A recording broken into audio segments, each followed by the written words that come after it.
नमस्कार दोस्तों, मैं राजेंद्र यादव आप सभी लोगों का स्वागत करता हूं आपके अपने YouTube channel M with Rajendra पर। गुड आफ्टरनून सभी लोगों को। तो यहां पे देखेंगे हम सामान्य अध्ययन के महत्वपूर्ण 40 प्रश्न। तो आप लोग खुद अपने आप से प्रयास करें और बताएं कि आपके कितने मार्क्स इस पेपर में बन रहे हैं 40 में से, क्योंकि सभी सब्जेक्ट रोज की तरह इसमें हैं। और साथ में आज के क्वेश्चन थोड़ा सा हटके होंगे, आज के प्रैक्टिकली क्वेश्चन होंगे, रटने वाली क्वेश्चंस कम मिलेंगे। तो आप लोग देखें कि इस पेपर में आपसे कितने मार्क्स आ रहे हैं। तो मैं स्टार्ट करता हूं। पहला प्रश्न, संविधान के किस अनुच्छेद में शोषण के विरुद्ध अधिकार वर्णित हैं? कौन से अनुच्छेदों में? अनुच्छेद 14 से 18, अनुच्छेद 19 से 22, अनुच्छेद 23 और 24 या अनुच्छेद 25 से 30? शोषण के विरुद्ध अधिकार आपको बताना है। तो फ्रेंड्स बताएं। तो इसका राइट आंसर है अनुच्छेद 23 और 24। तो सी इसका फ्रेंड्स राइट आंसर हो जाएगा। आगे बढ़ते हैं। दूसरा प्रश्न, कारखानों अथवा खानों में कोई व्यक्ति नियुक्त नहीं किया जा सकता जब तक उसकी आयु कम से कम इतने वर्ष ना हो जाए। कितने वर्ष? 12 वर्ष, 14 वर्ष, 18 वर्ष या 20 वर्ष? तो बताएं आप लोग कि वो न्यूनतम आयु क्या है कि उसके बाद ही कारखानों में व्यक्ति को लगा सकते हैं, छोटे बच्चे को। तो राइट आंसर है 14 वर्ष। 14 वर्ष से पहले नहीं लगा सकते हैं। आगे बढ़ते हैं। तीसरा प्रश्न, निम्नलिखित में से कौन राज्य पुनर्गठन आयोग से संबंधित नहीं है? मोतीलाल नेहरू, फजल अली, एम पणिक्कर, हृदयनाथ कुंजरू? तो ये बहुत ही महत्वपूर्ण प्रश्न है। आपको बताना है कि इन 4 लोगों में से कौन राज्य पुनर्गठन आयोग से संबंधित नहीं है। तो इसका राइट आंसर है फ्रेंड्स मोतीलाल नेहरू, जबकि फजल अली इसके अध्यक्ष थे राज्य पुनर्गठन आयोग की, और उनकी टीम में एम पणिक्कर और हृदयनाथ कुंजरू भी थे। तो जो नहीं थे वो मोतीलाल नेहरू थी। तो ये इसका राइट आंसर है। आगे बढ़ते हैं। चौथा प्रश्न, भारत में कब सबसे बड़ा आपातकाल लगा?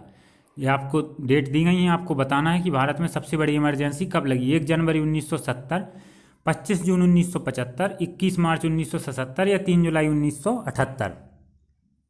तो राइट आंसर है इसका कब लगा भारत में सबसे बड़ा आपातकाल?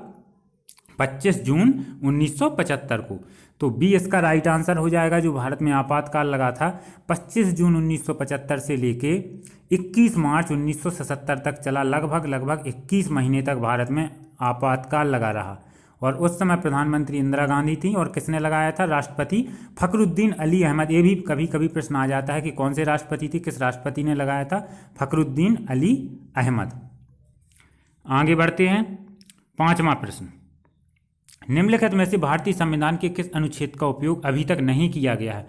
अनुच्छेद 60, अनुच्छेद 352, अनुच्छेद 356 या अनुच्छेद 360? तो आपको बताना है कि कौन सा जो अभी तक आर्टिकल है वो उपयोग में नहीं आया है।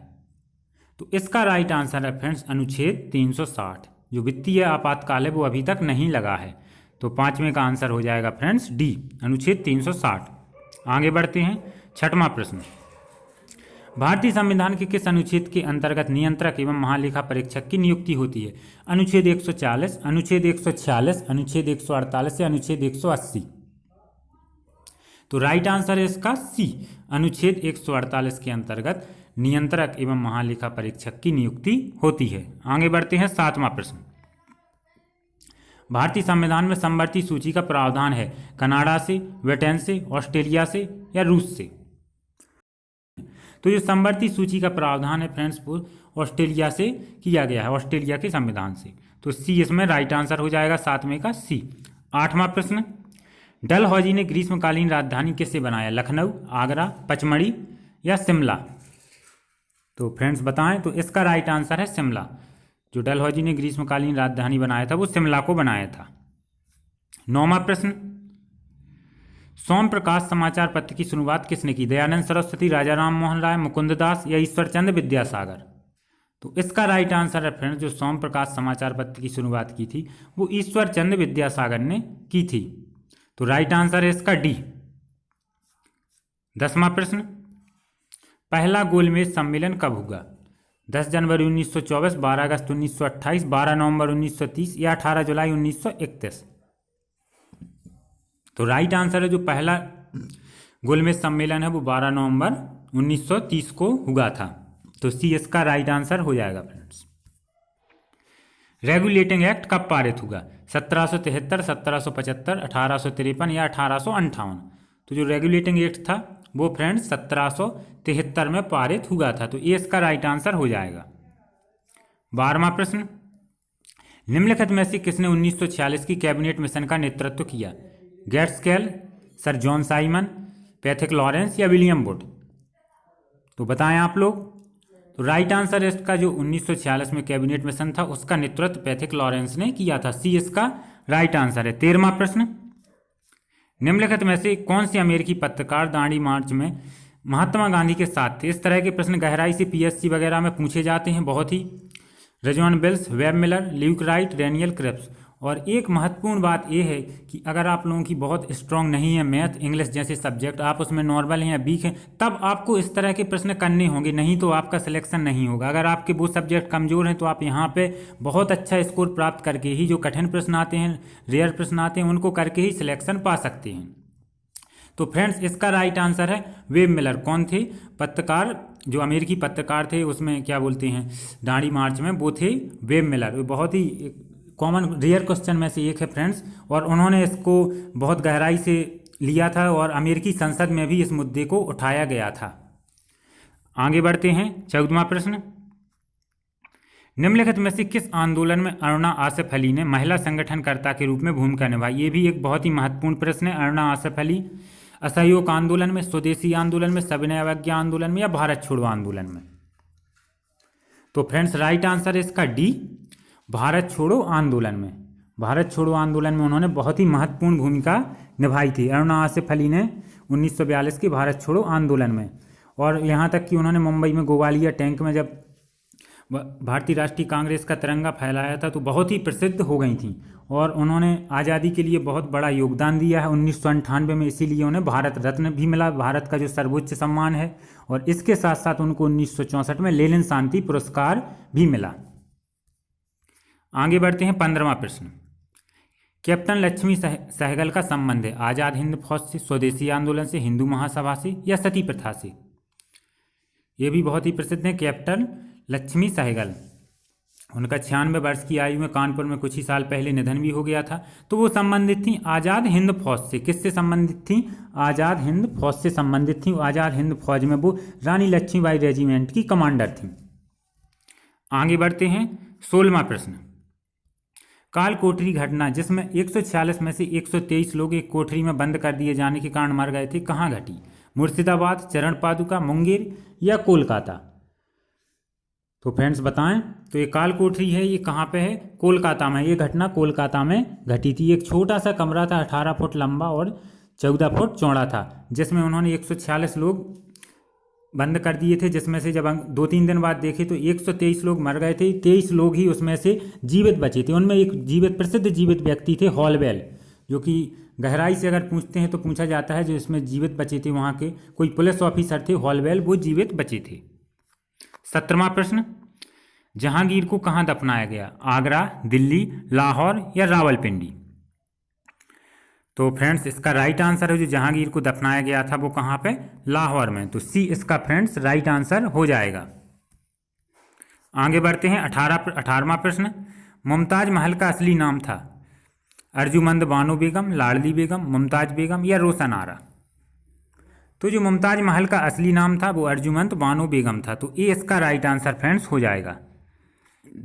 19वां प्रश्न, सिक्योरिटी पेपर मिल कहाँ है? होशंगाबाद, वाराणसी, देहरादून या पणजी?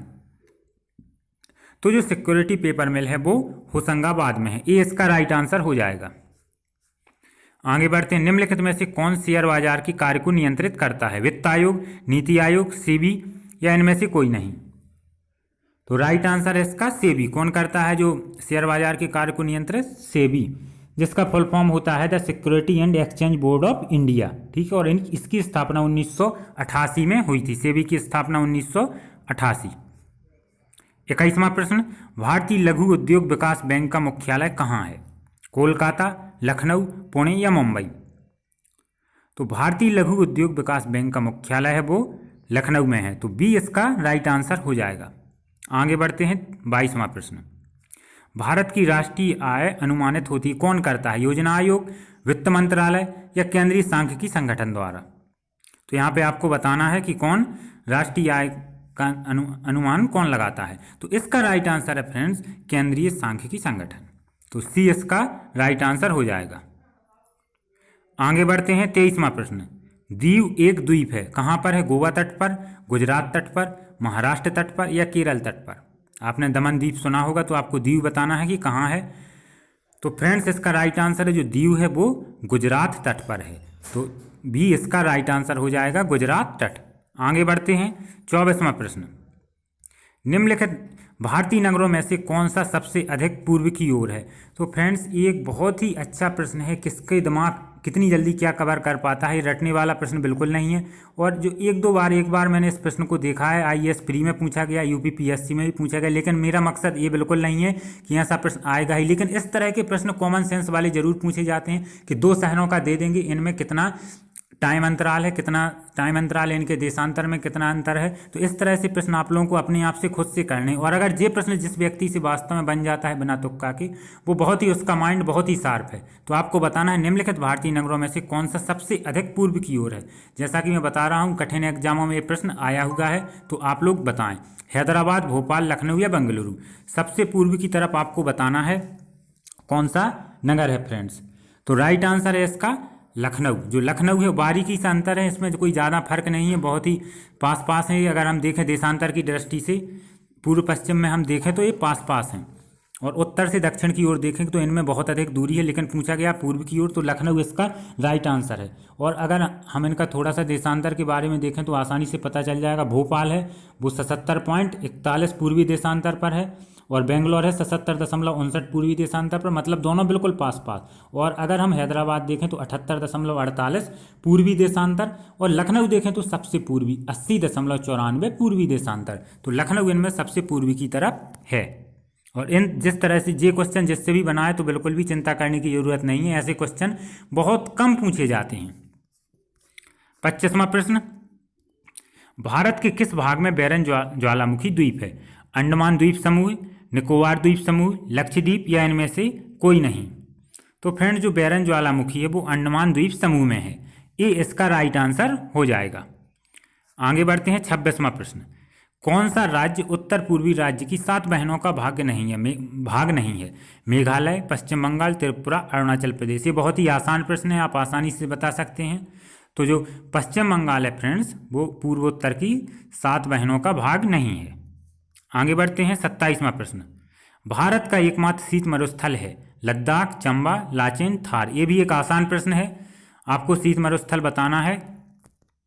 तो इसका राइट आंसर है फ्रेंड्स लद्दाख। जो लद्दाख है वो एक शीत मरुस्थल है। 28वां प्रश्न। निम्नलिखित में से किस राज्य से राजस्थान की सीमा नहीं लगती है? गुजरात, महाराष्ट्र, हरियाणा, उत्तर प्रदेश? इस तरह का एक आध प्रश्न पूछ दिया जाता है, जरूरी नहीं कोई सा भी प्रदेश पूछ देते हैं, तो इस तरह से कभी कभार प्रश्न आने की संभावना रहती है। तो आप लोग इस तरह का थोड़ा सा दिमाग को लगा के आंसर दे सकते हैं। तो किस राज्य की जो सीमा है वो राजस्थान से नहीं लगती है? गुजरात, महाराष्ट्र, हरियाणा, उत्तर प्रदेश? तो ये बहुत से लोगों से बनेगा क्योंकि आसान प्रश्न है, तो राइट आंसर है महाराष्ट्र। जो महाराष्ट्र की सीमा है वो राजस्थान से नहीं लगती है। आगे बढ़ते हैं 29वां प्रश्न। नंदा देवी किस राज्य में है? जम्मू एवं कश्मीर, उत्तराखंड, हिमाचल प्रदेश या सिक्किम? तो आपको बताना है नंदा देवी किस राज्य में है। जो नंदा देवी है वो माउंट एवरेस्ट की तरह एक बहुत ही ऊंची पर्वत चोटी है, और इसकी ऊंचाई 7,816 मीटर है। तो आप समझ सकते हैं कि कितनी ऊंची चोटी ये भी है। हालांकि माउंट एवरेस्ट जितनी नहीं है, लेकिन 7,816 अपने आप में एक मायने रखती है। तो फ्रेंड्स आप बताएं जिससे भी बन रहा होगा। तो राइट आंसर है जो नंदा देवी है वो उत्तराखंड में है। आगे बढ़ते हैं 30वां प्रश्न। बद्रीनाथ कहाँ स्थित है? कुमायूं हिमालय में, मध्य हिमालय में, हिमाद्री में या ट्रांस हिमालय में? तो ये प्रश्न भी आसान है, आप बनना चाहिए कि बद्रीनाथ कहाँ है।